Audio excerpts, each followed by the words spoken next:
what can one conclude if he dreams Muhammad sallallahu alaihi wasallam at night?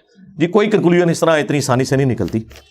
بریلویوں کا خواب میں حضور کو دیکھنا دیوبندی نہیں مانتے, دیوبندیوں کا دیکھنا بریلوی نہیں مانتے. خواب میں دیدار مصطفیٰ صلی اللہ علیہ وآلہ وسلم آلموسٹ 1 گھنٹے کی ویڈیو ہے, میں نے طبیعت صاف کی ہوئی ہے, جو انہوں نے جھوٹ بولے ہوئے. بخاری مسلم میں جو حدیث ہے نا, جس نے مجھے خواب میں دیکھا وہ مجھے ہی دیکھے گا, میری شکل میں شیطان نہیں آ سکتا.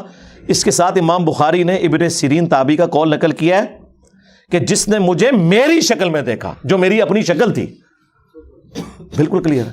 اگر اس کے علاوہ کسی اور شکل میں دیکھا, جو اکثر لوگ دیکھتے ہیں, چٹی داڑھی, چٹے کپڑے, چٹی پگڑی, تو نبی علیہ السلام کی تو داڑھی سفید ہوئی نہیں ہے.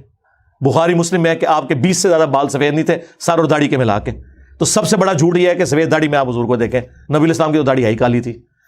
تو کسی اور شکل میں آ کے شیطان جھوٹ بول سکتا ہے, حضور کی اپنی شکل میں آ کے نہیں بول سکتا. یہ پورا مقدمہ ہے اور اس کو سارے لوگ مانتے ہیں, لیکن بیان صرف اہل حدیث کرتے ہیں یا میں کرتا ہوں.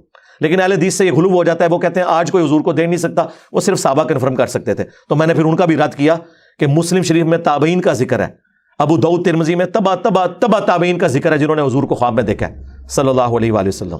یہ موقف غلط ہے. قیامت تک کوئی بھی مسلمان حضور کو دیکھ سکتا ہے, لیکن ان شرائط کے ساتھ جو احادیث میں آئی ہیں, جس طرح آپ کی شکل مبارک ہے, وہ پاسبل ہے, وہ دیکھا جا سکتا ہے.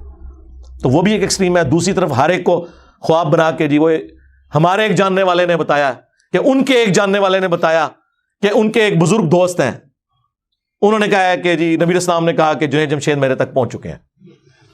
اے میں اس دن منع گا جو تو بریلوی منن گے کہ جنید جمشید حضور تک پہنچا ہے, وہ کہتے ہیں جنم حاصل ہو گیا. ٹھیک ہے, تو یہ چھوڑ دیں, سارے ایک دوسرے کے بارے میں ہی بات کرتے ہیں. وہ آپ ویڈیو دیکھیں, پورا مقدمہ کلیئر کیا. کسی کے ادب میں کھڑا ہونا کیسا ہے؟ کھڑے ہو سکتے ہیں آپ, بشرطے کہ اس کی خواہش نہ ہو اور وہ ڈیمانڈ نہ آپ سے کرتا ہو. رسپیکٹ آپ دے سکتے ہیں. بخاری مسلم میں ہے نا کہ وہ سعد ابن معاذ جب آئے, گدھے پہ بیٹھے ہوئے تھے, آپ نے فرمایا قوموا الی سیدکم, اپنے سردار کی طرف کھڑے ہو جاؤ. وہ اہل حدیث کہتے ہیں نہیں, وہ اس لیے انہوں نے کہا تھا کہ وہ ان کے گھٹنے پہ زخم تھا کہ بھائی ان کو گدھے سے نیچے اتارا جائے. لیکن وہ تو پھر حضور کسی 1-2 بندے کی ڈیوٹی لگاتے ہیں نا, آپ نے پورے قبیلے کو کہا اپنے سردار کے لیے کھڑے ہو. لیکن یہ حدیث ہے جامع ترمذی میں کہ جس شخص کی خواہش ہو کہ لوگ اس کے استقبال میں کھڑے ہوں تو وہ اپنا مقام جہنم میں دیکھ لے.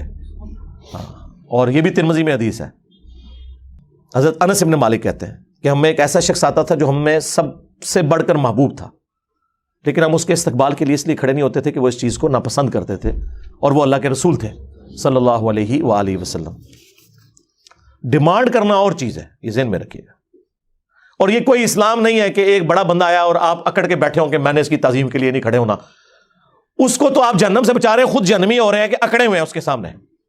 یہ بھی جو تکبر انسان کے اندر آ جاتا ہے نا, ذرا اس کو بھی دیکھنے کی ضرورت ہے. اس لیے اس کو اتنا بڑا مسئلہ بنا کے پریزنٹ نہ کریں.